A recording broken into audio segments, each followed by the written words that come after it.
Ladies and gentlemen, Rigathi Gachagua is preparing to enter the 2027 presidential race in the Republic of Kenya.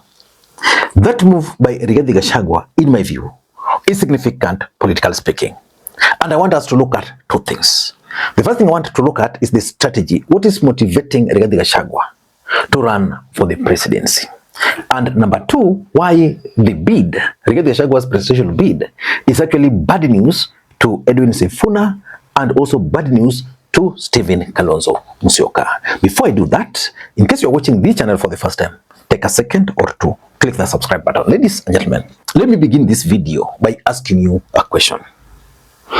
Can you vote for Rigathi Gachagua as the next president of the Republic of Kenya?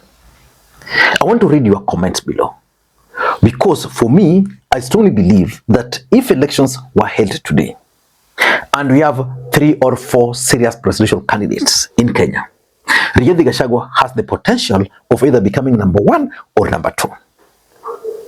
And I also believe that if we have 3 or 4 presidential candidates, serious ones, then none of the presidential candidates will be able to win with the 50% plus 1 vote.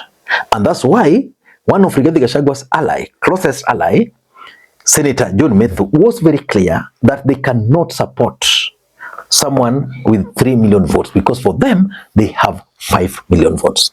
Mtupatie engine yetu turudi naye. Sasa kama ndio engine inaweza endesha opposition, mnajua ndio engine inaweza endesha Kenya, na ndio engine inaweza enda pale mbele, and maybe finally hata hesabu, unajua mimi sijui hesabu sana, lakini najua mahali mimi natoka na Rigathi Gachagua natoka, watu ambao wanaongea kama huyu Mreu anaongea Terere, walipatia William Ruto kura 3.5 million, wakapatia huyu mwingine 1.2 million. So Rigathi Gachagua tayari yako na kura milioni 5. Sasa mtu wa milioni 5, si unajua yeye ameongoza na tunataka kura milioni 8. Si mtu wa milioni 5 ndiye anaweza ongezewa 3 kuliko mtu wa 3 kuongezewa milioni 5. Sasa hiyo si hesabu inaenda sawa sawa. So me, I will not say anything more than that. Thank you very much. I'm so grateful. Your Excellency, I have not spent money on dinner. And of course, there are also those who believe that what Rigathi Gachagua should do, he should just make himself a kingmaker. That he should not run, he should support either Kalonzo or should support Edwin Sifuna. What is your take? Do you think he should run or he should support either Kalonzo or Edwin Sifuna? Ladies and gentlemen, let me now dive in. Let us begin by looking at why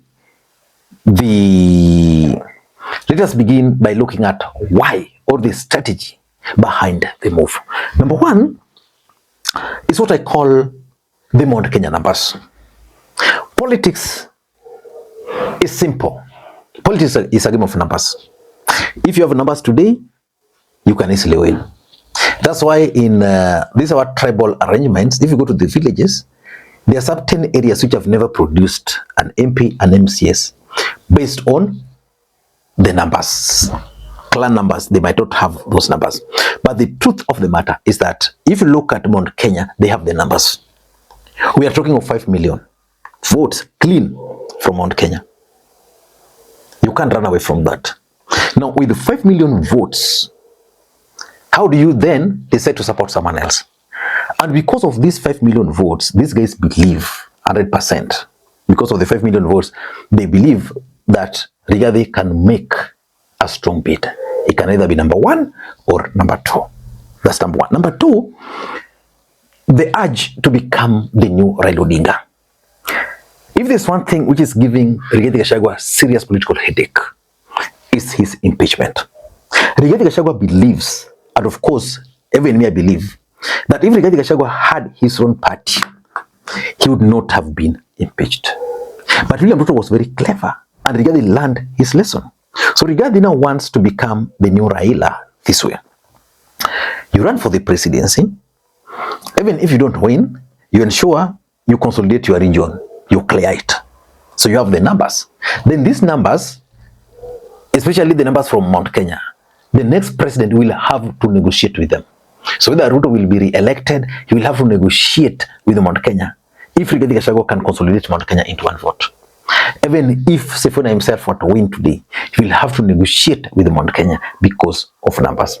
And the act of negotiating alone is what he's looking for. He wants to be Raila, so that after every election, you have to look for him.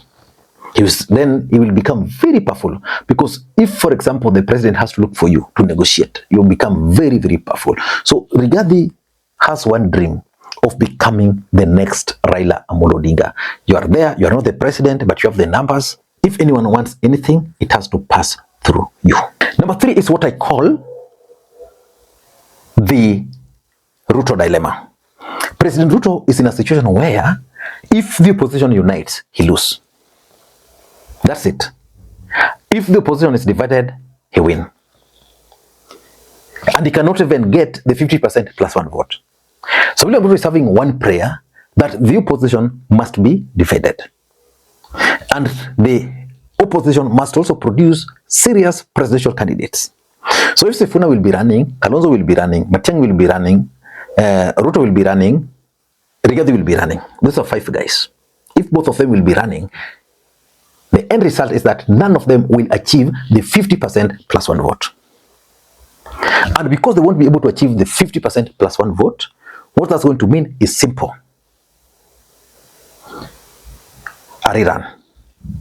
So that's what Ruto wants.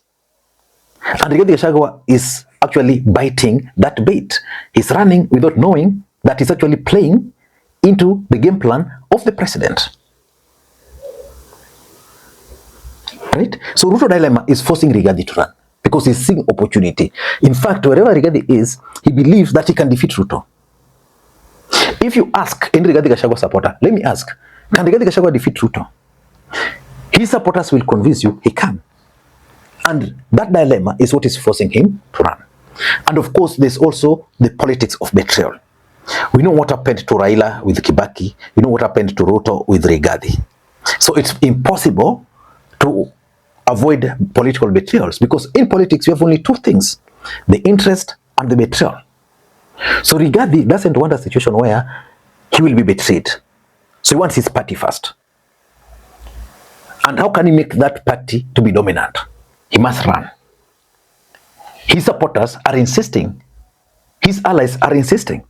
Because for DCP to win in the mountain, they must be on the presidential ballot. But how and why is this bad news for Kalonzo Musyoka, for Edwin Sifuna?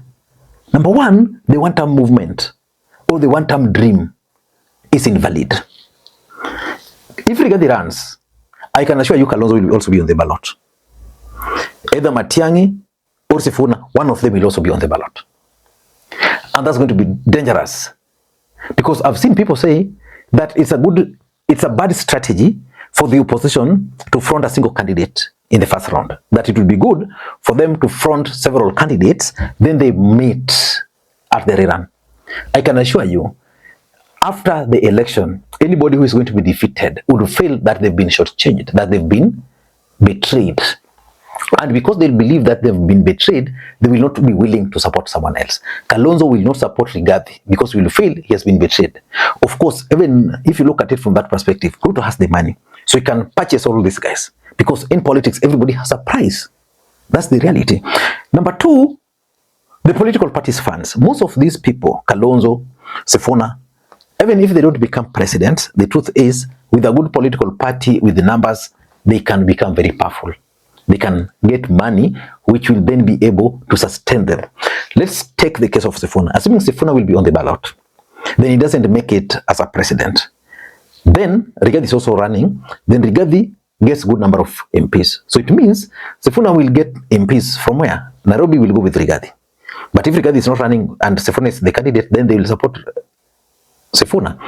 And the political parties' funds, which most parties will now get, Rigathi will also qualify for a huge chunk. So it means if the cake was a quarter or half, then each one of them will now get based on the numbers which they have. Ladies and gentlemen, I think Rigathi Gachagua will be on the ballot, but of course it also depends on the interpretation of the law, what the law says. Rigathi and his team insist that for them, they are ready to go. What about the judiciary? Yeah, but I think Rigathi is preparing the ground for 2027. Until next time, this is Makwiny. Bye-bye.